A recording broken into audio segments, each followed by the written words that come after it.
श्री शिवाय नमस्तुभ्यम। ओम नमः शिवाय। शिव पुराण की कथा अध्याय 3। चक्षुला का पाप से भय एवं संसार में वैराग्य। शौनक जी ने कहा, हे सूत जी, आप महाज्ञानी हैं। आपकी बताई हुई इस कथा को सुनकर मैं अत्यंत आनंदित हो गया हूँ। कृपया करके आप हमें ऐसी अन्य कथाएं सुनाइए। सूत जी ने कहा, हे शौनक, तुम शिव भक्तों में अत्यंत श्रेष्ठ हो, अतः मैं तुम्हें गोपनीय कथा वस्तु का भी ज्ञान देता हूँ। एक समय में समुद्र के निकट के प्रदेश में एक वाशकल नाम का ग्राम्य था। वहाँ पर महापापी द्विज रहते थे। उनके वैदिक धर्म का ज्ञान नहीं था। जहाँ पर रहने वाले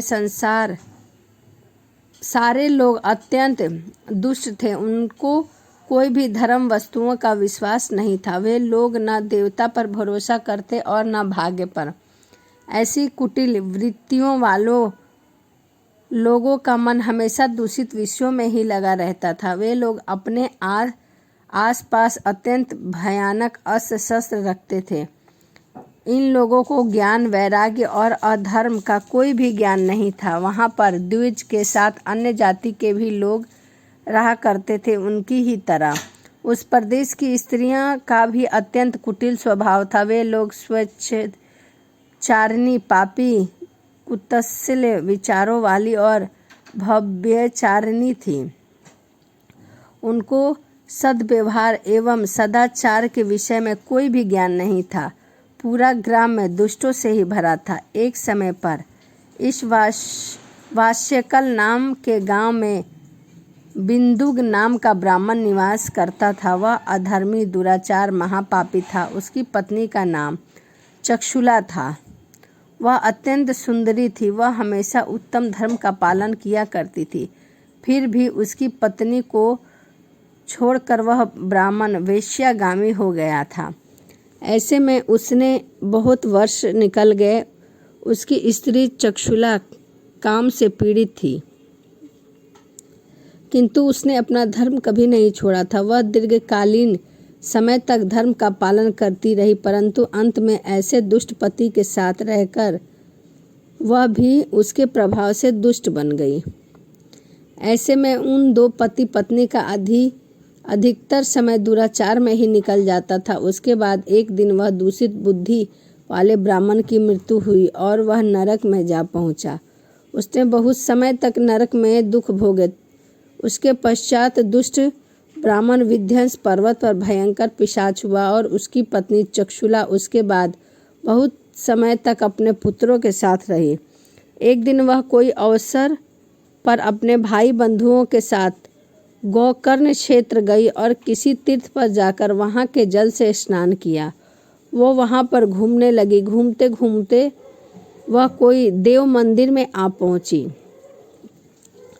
वहाँ पर एक ब्राह्मण भगवान शिव की पवित्र कथा सुना रहे थे। चक्षुला ने भी वहीं बैठकर कथा सुनी। ब्राह्मण कथा सुनाते समय कह रहे थे, जो स्त्री पर पुरुष के साथ व्यभिचार करती है, वह जब मृत्यु को प्राप्त होती है तो यह यमलोक के दूत उनकी योनि में जले भुने लोहे का सरिया डालते हैं।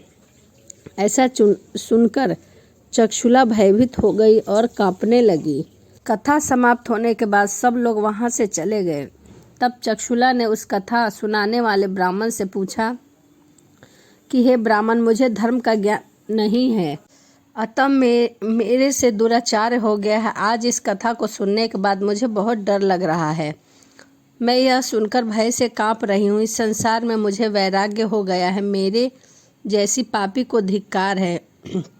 मैं कुसंगति विषयों में फंसकर अपने धर्म से भ्रष्ट हो चुकी हूँ। मैं निंदनीय हो चुकी हूँ। मुझे किस प्रकार की घोर यातनाएं सहनी पड़ेगी और कैसी दुर्गति मिलेगी। मेरे जैसी पापिन की सहायता कौन करेगा। मृत्यु के बाद वह भयंकर यमदूत जो मुझे गले में फंदे डालकर ले जाएंगे, उनका सामना मैं किस प्रकार करूँगी। नरक में मुझ जैसी पापनी के टुकड़े टुकड़े किए जाएंगे तो वह मैं कैसे सहन कर पाऊंगी। अत्यंत पापी हूँ और हर तरह से पाप में डूब चुकी हूँ। मैं नष्ट हो गई हूँ। मैं ब्राह्मण, मेरे माता पिता और गुरु आप ही हैं। मैं आपकी शरण में आई हूँ, मुझे अबला का उद्धार कीजिए। सूत जी ने चक्षुला इस प्रकार से खेद और वैराग्य युक्त ब्राह्मण देवता के चरणों में गिर पड़ी। तब उस बुद्धिमान ज्ञानी ब्राह्मण ने उसे उठाया और कहा, बड़ी भाग्यशाली हो कि शिव पुराण के वैराग्य प्रदान करने वाले कथा को सुनकर तुम्हें समय पर भान हो गया। हे नारी, तुम चिंता मत करो, भगवान शिव की शरण में जाओ।